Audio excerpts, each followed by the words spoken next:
Howdy folks, I'm Raymond Grace, President and founder of the Raymond Grace Foundation, and I'd like to visit with you a few minutes here today to explain some simple tricks to be able to harness the power of your mind. See, our mind is capable of a lot more than we have ever been told, and I set out on a quest many years ago when I was about 16 years old to find out what I could do with my mind. So I'd like to share just a few of those tricks with you today. I went through learning about mind development, and also I've studied a bit of shamanism, and I found that I could take something called dowsing and combine the two and get better results. Now, I use what you would call a pendulum, which is nothing more than a .45 caliber bullet on a chain.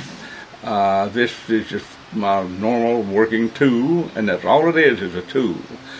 First thing I would like for you to realize is that it has no magical power. It's simply a bullet on a chain. The magical power is up here within the mind.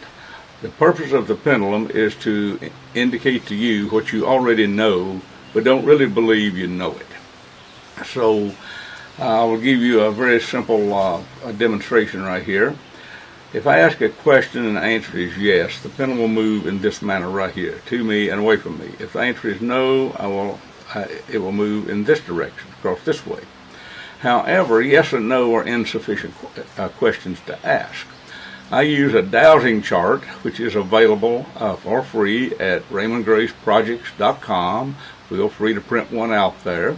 And I'm not going to get into explaining the dowsing chart today. I just want to say that you will have far better results whenever you ask a question of what is the result of.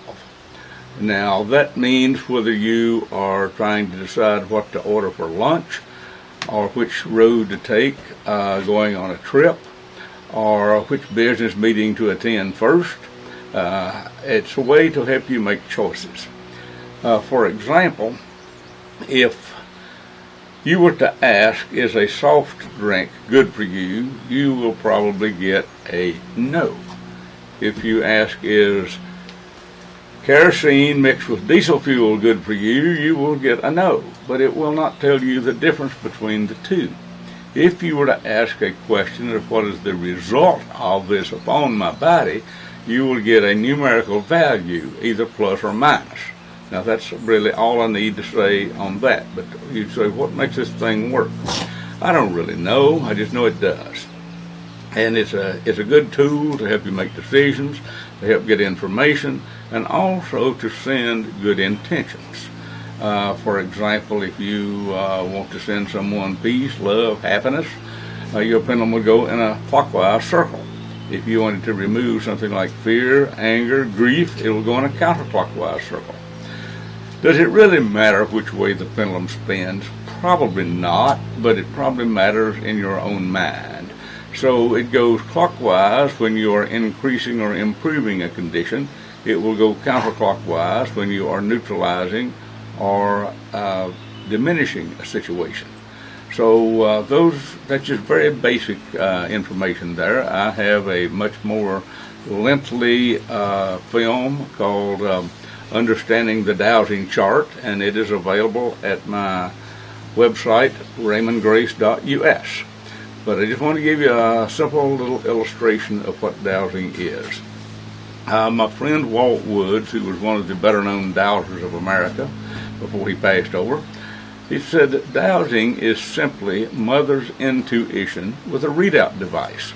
This is your readout device, a simple bullet on a chain.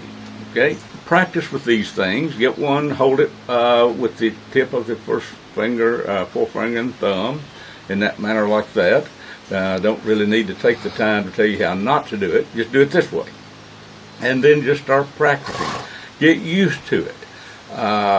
Because any tool, whether it's a hammer, a trowel, or any other tool, you have to get your hands used to using it. Okay, so do the same thing with a pendulum. Get you a pendulum, keep it in your hand quite a bit, get familiar with it, start getting your yes, no, clockwise circle, and counterclockwise circle. Just once you get used to this, then you start asking questions. And when you start asking questions, calm your mind, because you're going to get much better information with a calm mind than when you're stressed out. If you are one of those folks that takes a dowsing class from me, buys a pendulum, puts it in a dresser drawer, and wait until you've got an emergency, and then goes to try to dig out your pendulum and solve a problem, you've waited quite a bit too late, and it's probably not going to work for you. I say things pretty bluntly, lay all the cards on the table. Practice this stuff when you need it, then you've got it.